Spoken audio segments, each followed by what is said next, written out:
Bonjour à tous, je m'appelle Anthony, j'ai 28 ans et je suis ici pour parler de l'homosexualité. L'homosexualité est aujourd'hui encore relativement tabou et c'est pour ça que je voulais partager avec vous mon histoire pour essayer d'en aider quelques-uns, ceux qui le vivent, ceux qui le vivront ou ceux qui tout simplement ont une personne homosexuelle autour d'eux et qui ne savent pas comment réagir suite à une annonce telle que celle-ci.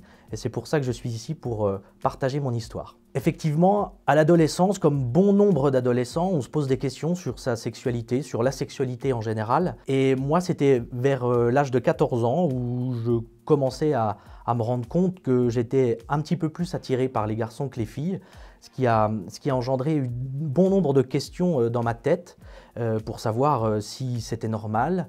Et c'est à ce moment-là que j'ai découvert l'homosexualité, même si l'homosexualité dans ma famille était, dans mon environnement social, était relativement présente. Mes parents avaient des amis homosexuels qui côtoyaient relativement régulièrement. Donc j'ai commencé à me poser vraiment des questions du fait de mon attirance vers les garçons.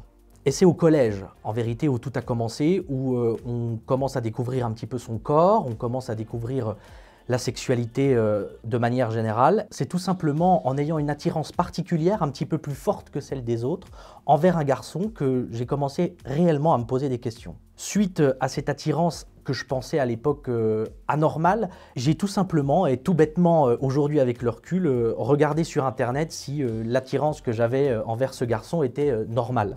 Sur ce forum-là, j'ai trouvé beaucoup de réponses à mes questions et c'est à ce moment-là et seulement à ce moment-là que j'ai commencé à découvrir que j'étais homosexuel. Même si tout au long du collège, j'étais relativement assez réfractaire à avouer ou à m'assumer et à me dire à moi-même qu'il était possible que je sois homosexuel.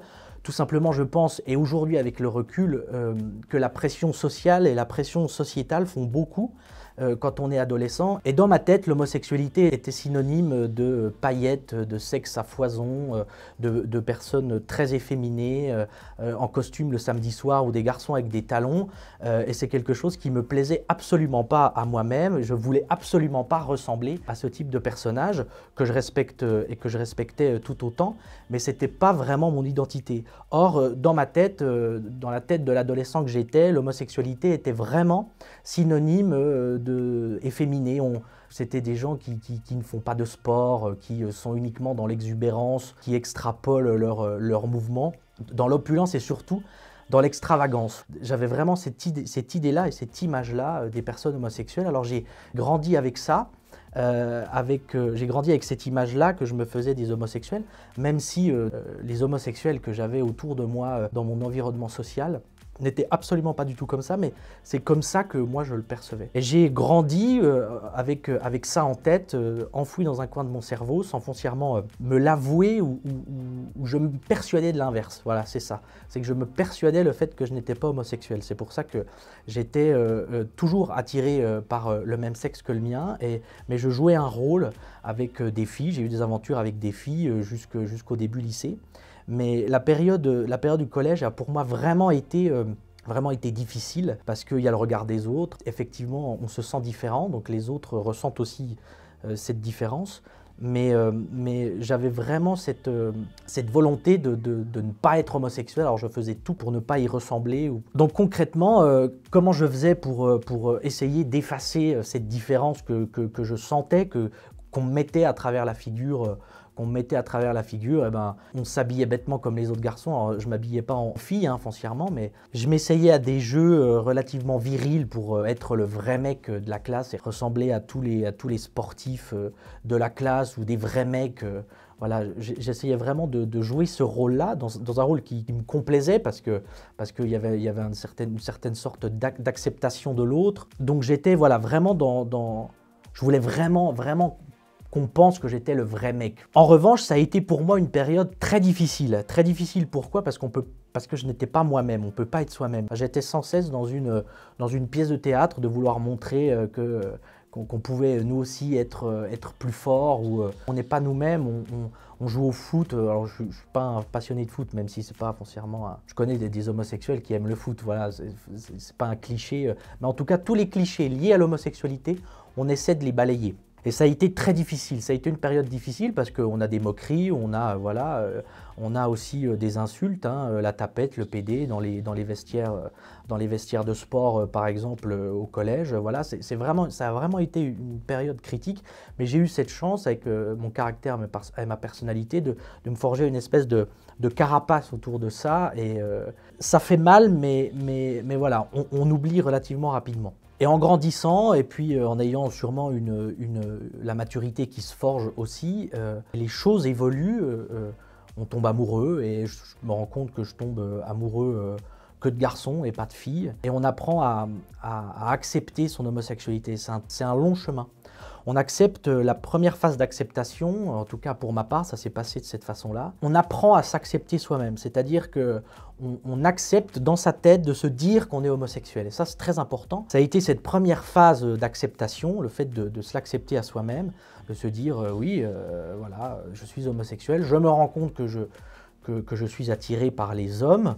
Ce qui est le plus difficile ensuite, c'est la période lycée, c'est là où on s'affirme, on se forge vraiment son caractère, c'est de se dire « Ok, moi je m'accepte, mais est-ce que mes amis, ma famille vont accepter ce qu'on dit souvent son choix, même si c'est pas foncièrement, c'est même pas du tout, c'est pas du tout un choix. Pour des questions de facilité, si on avait le choix entre être homosexuel ou hétérosexuel, aujourd'hui je pense qu'on choisirait peut-être la voie de la facilité, celui d'être hétérosexuel. C'est pas un choix, c'est quelque chose qui t'arrive en pleine tronche, que tu comprends absolument pas ce qui t'arrive. Il faut justement, tout le chemin que j'ai fait sert à ça, à s'accepter soi. Et après, on a terminé de jouer la pièce de théâtre avec soi-même et il faut cesser de la jouer avec ses proches. Et ça, c'est une autre paire de manches. C'est aussi une période très violente que ce fameux coming out, parce que les gens nous aiment pour ce qu'on est, pour ce qu'on dégage. Alors même s'il y avait beaucoup de gens autour de moi qui savaient que j'étais homosexuel, je ne leur avais jamais dit. Donc il n'y avait rien d'officiel, on va dire. Et puis peut-être pour me protéger, pour ne pas me blesser. Parce qu'à l'époque, quand vous savez au plus profond de vous-même que vous êtes homo et qu'on vous balance un sale PD et que vous assumez pas du tout, ça blesse, ça fait mal. Donc j'avais un petit peu cette crainte de savoir comment ils allaient pouvoir réagir à cette annonce. C'est venu naturellement, voilà. Les premiers au courant ont été mes amis proches, mon cercle rapproché, avec qui une soirée peut-être un petit peu, à peine plus alcoolisée que les autres. On est un petit peu moins pudique et je me suis livré, voilà, à mes deux meilleurs amis qui le sont toujours d'ailleurs. J'avais beaucoup plus d'appréhension de l'annoncer à mon meilleur ami homme, par peur qu'il ait peur de ce que j'étais, c'est-à-dire homosexuel. J'avais peur que nos relations changent, mais ils ont été tous les deux d'une grande écoute et d'une grande aide. On avait à l'époque 16 ans, j'avais 16 ans quand j'ai fait mon coming out, un soir d'été, et les deux ont très bien réagi. On dit tout de suite qu'ils s'en doutaient et que nos relations resteraient inchangées. Ça a été très très important pour moi.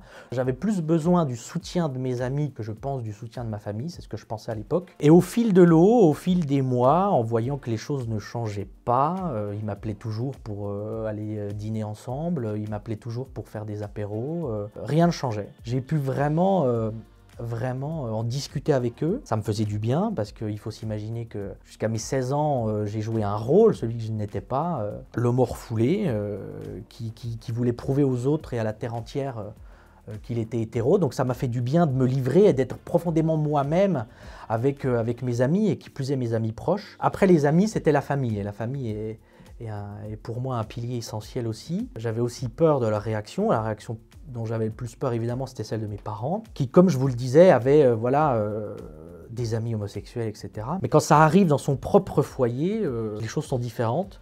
C'est pas un copain qu'on voit une fois par mois en déjeuner ou autour d'un verre dans un apéro. Donc j'avais peur. Et c'est mes parents qui sont venus à moi en me posant la question si j'aimais plus les filles ou les garçons. C'est à ce moment-là que je leur ai dit effectivement que j'avais une préférence pour les hommes et que j'étais homosexuel. Je souhaite à tous les jeunes homosexuels qui se cherchent ou qui n'assument pas encore ou qui ont peur de leurs parents, je leur souhaite la réaction des miens, c'est-à-dire il n'y a pas eu du tout une quelconque animosité, une quelconque distance. Ils ont été là pour m'aider. Alors pour m'aider dans quoi?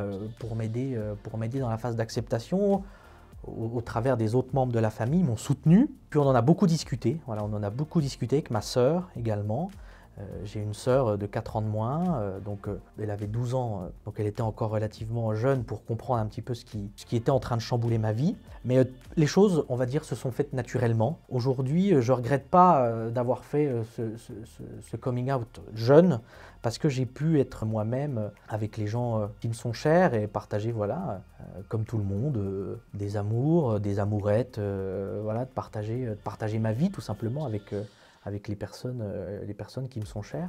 Et après on grandit avec ça, et pour ma part, ça n'a absolument jamais entaché mes relations avec les autres, ma carrière professionnelle. J'ai eu des responsabilités, j'en ai toujours un petit peu. Pour moi, l'homosexualité ne doit pas faire débat. Alors, c'est quelque chose qui est comme ça et qui n'est pas discutable. Et j'ai envie, à travers le message et mon histoire, que les jeunes, les jeunes et les moins jeunes d'ailleurs, qui me regardent ou qui m'écouteront peut-être sans vouloir me faire justicier de cette cause, se disent voilà, il y a beaucoup de gens autour de nous qui sont d'une tolérance folle, et la toute petite minorité qui se disent homophobes, on n'a pas besoin d'eux pour avancer dans la vie. Il faut être soi, il faut s'assumer, il faut pouvoir vivre sa vie, et moi c'est un combat qui est personnel, qui au-delà du personnel, c'est quelque chose qui me tient à cœur parce que je l'ai vécu, ça fait mal, c'est violent dans une vie d'adolescent. Je suis un justicier de cette cause parmi tous les justiciers de cette cause. Les homosexuels et les hétérosexuels par exemple, combattre l'homophobie n'est pas uniquement réservé aux gens de la communauté homosexuelle, c'est un combat de tous les jours pour tout le monde. Mais en l'occurrence, voilà, c'est un combat de tous les instants parce que l'homophobie existe. L'homophobie, je la combats et mes amis, ma famille, c'est un combat aussi qui prennent à cœur parce que c'est important. Aujourd'hui, on vit dans une société qui n'est pas homophobe, il faut le dire, et heureusement, on l'a vu avec des sujets sociétaux qui ont apparu, comme le mariage pour tous, par exemple. C'est un sujet qui fait avancer les choses. Et moi, je ferai en sorte de faire encore, à mon humble niveau, avancer, de faire évoluer les esprits, sans foncièrement faire de la pub pour l'homosexualité. C'est pas du tout mon objectif, mais c'est en l'occurrence de combattre l'homophobie, et que tous les jeunes et les moins jeunes qui ne se sentent pas à leur place dans la société actuelle, c'est pas normal. Et ceux-ci, il faut les accompagner, et je les accompagnerai.